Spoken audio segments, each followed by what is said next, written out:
بسم اللہ الرحمن الرحیم یا ایہا الذین آمنوا لا تدخلوا بیوتا غیر بیوتکم حتی تستأنسوا وتسلموا علی اہلها ذالکم خیر لکم لعلکم تذکرون فإن لم تجدوا فیہا احدا فلا تدخلوها حتی یؤذن لکم وَإِن قِيلَ لَكُمُ ارْجِعُوا فَارْجِعُوا هُوَ أَزْكَىٰ لَكُمْ وَاللَّهُ بِمَا تَعْمَلُونَ عَلِيمٌ لَيْسَ عَلَيْكُمْ جُنَاحٌ أَن تَدْخُلُوا بُيُوتًا غَيْرَ مَسْكُونَةٍ فِيهَا مَتَاعٌ لَكُمْ وَاللَّهُ يَعْلَمُ مَا تُبْدُونَ وَمَا تَكْتُمُونَ قُل لِّلْمُؤْمِنِينَ يَغُضُّوا مِنْ أَبْصَارِهِمْ وَيَحْفَظُوا فُرُوجَهُمْ ذَلِكَ أَزْكَىٰ لَهُمْ ان اللہ خبیر بما یصنعون صدق اللہ مولانا العظیم۔ سورہ نور کے یہ چوتھے رکوع کی ابتدائی آیات ہیں۔ اہل ایمان کو اللہ تعالیٰ مختلف نصیحتیں فرما رہے ہیں، اور ظاہر ہے کہ اللہ جو نصیحت فرمائے اس میں بہت خیر ہے، برکت ہے، اس کے بہت اعلیٰ اثرات ہیں جن سے اہل ایمان ہی مستفید ہوتے ہیں، اور ان نصیحتوں کو پامال کرنے سے اللہ کا کچھ نقصان نہیں ہوتا، بلکہ بندے اپنے آپ کو خسارے سے دوچار کرتے ہیں۔ تو بڑی روزمرہ کی یہ نصیحتیں ہیں جن پر عمل کیا جانا چاہیے۔ فرمایا جا رہا ہے کہ یا ایھا الذین آمنوا، اے لوگو جو ایمان لائے ہو، جو ایمان کا دعویٰ کرتے ہو۔ جب ایمان کا دعویٰ کرتے ہو تو پھر ایمان کے تقاضوں کو بھی پورا کرنا چاہیے۔ تو فرمایا کہ لا تدخلوا بیوتا غیر بیوتکم، کہ تم اپنے گھروں کے علاوہ دوسرے گھروں میں داخل نہ ہوا کرو، حتی تستأنسوا، جب تک کہ تم ان کی رضا حاصل نہ کر لو۔ یعنی جس گھر میں تم جا رہے ہو اس گھر والوں کی رضا حاصل کرو۔ دیکھیں بہت اہم لفظ استعمال کیا ہے اللہ تعالیٰ نے، حتی تستأنسوا۔ تستأنسوا یعنی استئناس انس سے نکلا ہے، یعنی جب تک تم گھر والوں کو مانوس نہ کر لو، یعنی ان کی رضا حاصل نہ کر لو، یعنی وہ تم سے ملنا بھی چاہیں، تمہیں ان کی رضا حاصل کرنی چاہیے۔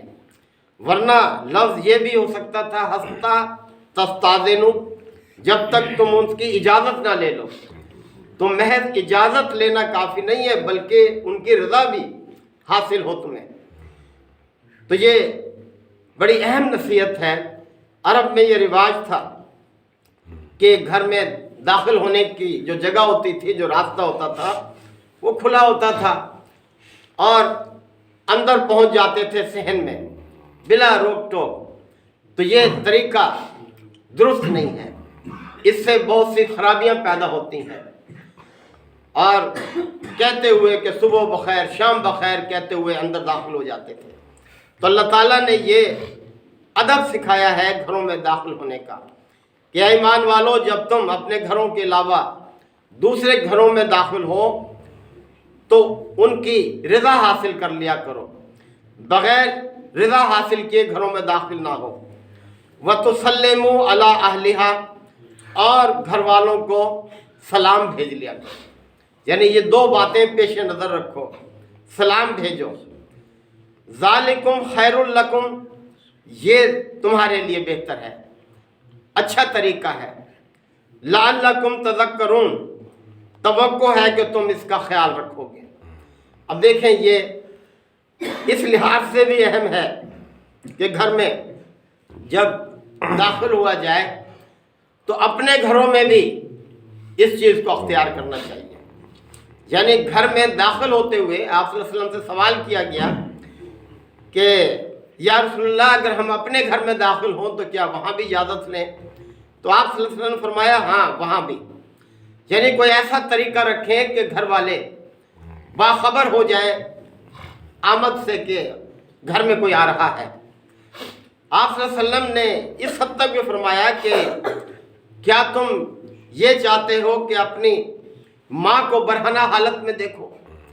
یعنی تمہارے آنے سے پہلے گھر والے اپنے آپ کو تیار کر لیں، کیونکہ گھر کے اندر خواتین بیٹیاں ہیں، بہو ہیں، وہ اس کیفیت میں بھی ہوتی ہیں گھر میں کہ گلے میں دوپٹہ نہیں ہوتا، ننگے سر ہوتی ہیں، یا گھروں میں صفائی کرتے ہوئے اپنے لباس کے یعنی اپنے پائچوں کو اونچا کر لیتی ہیں، پنڈلیاں ان کی کھلی ہوتی ہیں، تو تمہاری آمد کی خبر پا کر وہ اپنے آپ کو ذرا سنبھال لیں گی اور تمہارے مقام اور مرتبے کے مطابق اپنے آپ کو تیار کر لیں گی کہ ہمارے بزرگ آ رہے ہیں، کوئی بھائی آ رہا ہے، کوئی بیٹا آ رہا ہے، خامد آ رہا ہے یا سسر آ رہا ہے، یعنی اس طرح سے وہ اپنے آپ کو صحیح حالت میں لے آئیں گی۔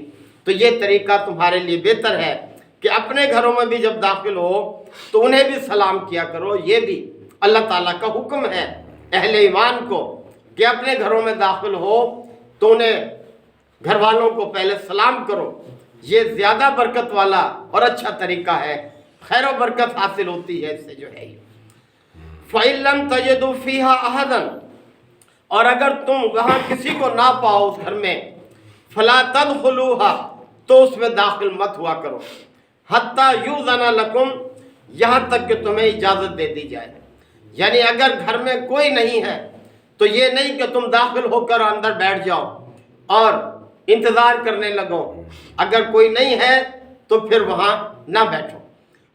ہاں، اگر اجازت تمہیں دے دی جائے، اگر صاحب خانہ نے تمہیں اجازت دی ہے کہ اگر میں نہ ہوں تو تم وہاں بیٹھ جانا، میرا انتظار کرنا، تو پھر کوئی مذائقہ نہیں ہے۔ یا یہ ہے کہ صاحب خانہ کو پتہ چل جائے کہ تمہاری آمد کا، کہ تم وہاں آئے ہوئے ہو، تو وہ کوئی اطلاع تمہیں بھیج دے کہ تم وہاں بیٹھ جاؤ، تو پھر تم وہاں بیٹھ سکتے ہو، اس میں داخل ہو سکتے ہو۔ اور پھر یہ کہ وَإِن قِيلَ لَكُمْ ارْجِعُوا، اور اگر تمہیں اندر سے یہ کہا جائے کہ واپس لوٹ جاؤ، فَارْجِعُوا، تو واپس لوٹ جایا کرو۔ اب دیکھیں، یہ ہمارے عام معمول میں بڑا مایوب سمجھتے ہیں ہم اسے، کہ ہم کسی کے ہاں جائیں اور کوئی ہمیں یہ کہے کہ واپس چلے جاؤ، ابھی ملنے کے لیے ہم تیار نہیں ہیں، تو اس میں برا ماننے کی ضرورت نہیں ہے۔ دیکھیں یہ حکم کس کی طرف سے ہے؟ اللہ تعالیٰ فرما رہا ہے کہ اگر تم جاؤ اور تمہیں کہا جائے کہ واپس لوٹ جاؤ تو تمہیں واپس آ جانا چاہیے۔ ہوا ازکا لکم، یہی تمہارے لیے پاکیزہ تر ہے، یعنی یہی اچھا انداز ہے کہ اس میں برا ماننے کی کوئی ضرورت نہیں ہے۔ جب کہا جائے کہ واپس چلے جاؤ تو واپس چلے جایا کرو۔ واللہ بما تعملون علیم، اور یاد رکھو جو کچھ تم کرتے ہو وہ سب اللہ کے علم میں ہے، اللہ جانتا ہے تمہارے سب اعمال کو۔ لیسا علیکم جناح، اور تم پر کوئی مضائقہ نہیں ہے، ان تدخلوا بیوتا غیر مسکونۃ فیہا، کہ تم ان گھروں میں داخل ہو جاؤ بغیر اجازت کے جو غیر مسکونہ ہے، یعنی جہاں کوئی رہائش نہیں ہے، جو رہائش والے گھر نہیں ہیں، ان میں داخل ہونے میں تمہیں بغیر اجازت کے داخل ہونے میں کوئی مضائقہ نہیں ہے۔ یعنی جیسے مسافر خانے ہیں، سرائے ہیں، ہوٹل ہیں، یا آج کل کے جیسے ڈپارٹمنٹل سٹور ہیں کہ اس میں بغیر اجازت کے ہی سب اندر جاتے ہیں اور اپنی پسند کی چیز دیکھتے ہیں، وہاں سے خود ہی بغیر اجازت کے ہی وہاں سے اٹھا کر لے آتے ہیں کاؤنٹر پر اور بل بنواتے ہیں، پھر ادائیگی کرتے ہیں۔ تو فرمایا کہ جو غیر مسکونہ ہے، جو غیر رہائشی ہے، ان میں اگر تم بغیر اجازت داخل ہو تو اس میں تم پر کوئی مضائقہ نہیں ہے۔ اسی طرح سے دفتر ہیں کہ جہاں ہم اپنے کاموں کے سلسلے میں جاتے ہیں تو وہاں فرمایا متاع لکم، جہاں تمہارے مفاد کی چیزیں ہیں وہاں بغیر اجازت داخل ہونے میں تم پر کوئی مضائقہ نہیں ہے۔ واللہ یعلم، اور اللہ ہی جانتا ہے ما تبدون وما تکتمون، جو کچھ تم ظاہر کرتے ہو اور جو کچھ تم چھپاتے ہو وہ سب اللہ کے علم میں ہے، اللہ سے کوئی بات چھپی ہوئی نہیں ہے۔ پھر ایک اور دیکھیں کیسی اہم نصیحت ہے، فرمایا کل للمؤمنین، اے نبی صلی اللہ علیہ وسلم مومنوں سے کہہ دو، واضح کر دو مومنوں پر یہ بات، یغضوا من ابصارہم، کہ وہ اپنی نگاہوں کی